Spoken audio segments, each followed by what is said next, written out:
Welcome to Black Spot. Today, we're diving into something pretty serious, the Aravalli Hills, India's oldest mountain range. Now, on the surface, the official story you'll hear is all about conservation, fighting illegal mining. But when you dig a little deeper, there's a whole other story unfolding. A story where legal changes are, well, quietly erasing the mountain, on paper. And that has some really devastating consequences for the actual land. So let's peel back the layers and see what's being portrayed versus what's really going on. This quote from Dr. Pratik Kad, a climate scientist, really hits the nail on the head. We have forgotten how to see mountains as mountains. It gets right to the heart of the crisis, doesn't it? It suggests that this whole thing, it's not just about some new policy or a few illegal miners. It's about a much bigger problem, a fundamental failure in how we even see and value a living, breathing ecosystem. Okay, so let's start by looking at the official story. This is the narrative that's being pushed, the version of events that frames the problem in a very specific and, you could say, a very manageable way. So the government's position, it's pretty straightforward. They're saying, look, the main problem here is illegal mining. They'll point to stats showing that legal mining is just a tiny sliver of the area, less than 1/5 of 1%. And their solution? It's all about tech and enforcement. They're talking about bringing in drones, stepping up monitoring, catching the bad guys. It sounds simple enough, right? A classic law and order situation. But here's where that official story starts to unravel a little bit. If the problem is really just a few illegal operators, why are ecologists, scientists, and entire communities sounding such a massive alarm? What is it that they're seeing that this official narrative conveniently leaves out? Because the real story, the one that has everyone so worried, isn't really about what's happening illegally out in the hills. No. It's about what is being made perfectly legal on paper. A recent Supreme Court ruling has completely changed the very definition of what the Aravalli Range even is in the eyes of the law. And here's where it gets kind of wild. Look at the difference. On one side, you have the new official legal definition. A hill only counts if it's over 100 meters high and part of a specific cluster. But then you look at the ecological reality. A mountain range is a whole system, right? It's all connected. The smaller hills, the slopes, they're just as important as the big peaks for everything from water to climate. Science is telling us you can't just chop up an ecosystem with a ruler. So what's the result of this little change in definition? Well, it's absolutely staggering. We're talking about an estimated 90%. 90. That's how much of the Aravalli Range now falls completely outside of any legal protection.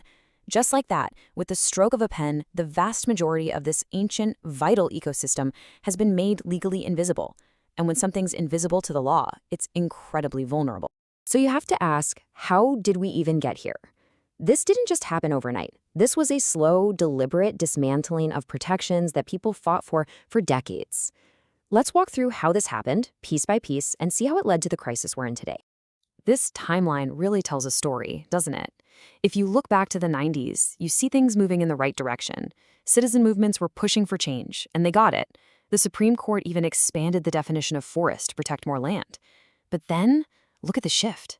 Fast forward to 2023, and the Forest Conservation Act gets an amendment that basically does the opposite. It weakens that very definition. Then, in 2025, the court signs off on this new, super narrow definition of the Aravalli Range itself. It's a complete 180, a total reversal of decades of protection. Let's zero in on that 2023 amendment, because it's a huge piece of the puzzle. First, it redefines a forest as only what's been on a government list since 1980. It just ignores huge areas that are, ecologically forests. Then it creates these massive exemptions for strategic projects near borders. And that's a really vague term that could mean almost anything. And on top of that, it opens the door for commercial stuff like zoos and safaris, while taking power away from local communities. It's basically a toolkit for bypassing environmental protections. Right, so these legal maneuvers, they aren't just words on paper. They have real, devastating consequences for the environment and for the millions of people who depend on this ecosystem. We are now seeing the true ecological cost of erasing a mountain. You have to understand, the Aravalli Range isn't just a bunch of hills. For centuries, it has literally been North India's green wall. It's the natural barrier, the sentinel, that has protected the fertile plains from the harsh desert, making life in this entire region even possible. I mean, just think about what this mountain range actually does. It's a literal wall that stops our desert from swallowing up more of the country. It acts like a giant sponge, soaking up rain and recharging the groundwater that millions of people drink. In a part of the world with some of the absolute worst air quality, these hills are the lungs of the region. They even influence the monsoon rains. So taking a hammer to these hills, this isn't just some environmental issue. It's like a massive act of self-sabotage. It's gambling with the entire region's air, water, and climate. And the cost isn't just measured in climate data or water levels. It's paid in blood by the wildlife that calls this range home. See, when you slice up a habitat with roads and buildings, you don't just move animals around, you create these deadly corridors of conflict. This quote from environmentalist Vaishali Ranachandra just makes it all so painfully real. For 20 years, they were promised a safe passage for wildlife. 20 years. But instead of a corridor, they got a high-speed road cutting right through a major leopard breeding ground. The promises stayed on paper, while the danger on the ground just got worse and worse. And the numbers, they're just stark. We know for a fact this is a critical breeding area, filled with leopards. And yet, instead of that protective corridor they were promised, what's the plan now? A safari park. The irony is just heartbreaking. The very animals being killed on the roads are about to become a tourist attraction, while the actual problem, a deadly, fragmented habitat, is completely ignored. But this isn't just a story of destruction. It's also a story of incredible resistance. For as long as these hills have been threatened, ordinary people have stood up to defend them. This is not a new fight. This is a battle that has been going on for a very, very long time. Just look at this history. Back in the early 90s, movements led by citizens actually managed to shut down tens of thousands of mines. Their pressure is what led to the very first legal protections. And that same spirit is alive today, with peaceful protests happening all across the region against these new laws. It shows there's always been this powerful public desire to protect the Aravalli. Okay, let's take a step back and really connect the dots here. We've seen the official story and we've seen the ecological reality. We've looked at the laws and their brutal consequences. So what's the pattern that starts to emerge when you put it all together? Okay, so this really breaks it down. The story we're being sold is that the big bad guy is illegal mining. But the reality? The real threat is coming from legal loopholes, which are opening the floodgates to destruction on a scale that's just way bigger. We're told conservation efforts are ongoing, but at the same time, the very definition of what's worth conserving has been shrunk. And that line about national security?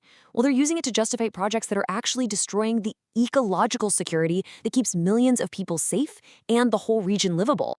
So you have to ask, what is really driving all of this? And the answer, as it so often is what's under the ground. The Aravalli Range is sitting on an absolute treasure trove of valuable minerals, stone, and some of the most sought-after land for real estate.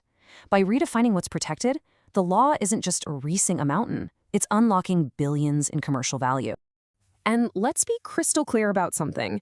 This isn't just some local issue. It flies in the face of everything we know about climate science. The world's top scientists are screaming at us that we need to protect natural systems like this to survive what's coming. Tearing down the Aravalli is literally the exact opposite of that. It's a recipe for more intense heat waves, for messed up rainfall patterns. It's pushing North India towards a future where it might just become unlivable. And that brings us right back to where we started. This is, at its core, a crisis of perception. This is what happens when a living, breathing ecosystem, a climate regulator, a water tower for millions, is reduced to just another line item on a balance sheet. It stops being a mountain and becomes a commodity, something to be carved up and sold to the highest bidder. So this leaves us with a pretty chilling question, doesn't it? The legal groundwork is all there. The old protections have been systematically taken apart. So when a mountain is erased on paper, how long does it take before it's gone from the land for good? The answer to that question is going to determine the future for millions and millions of people. Thanks for joining us here on Black Spot. If you think it's important to look past the official story to see what's really going on, then please like, subscribe, and join us for our next investigation.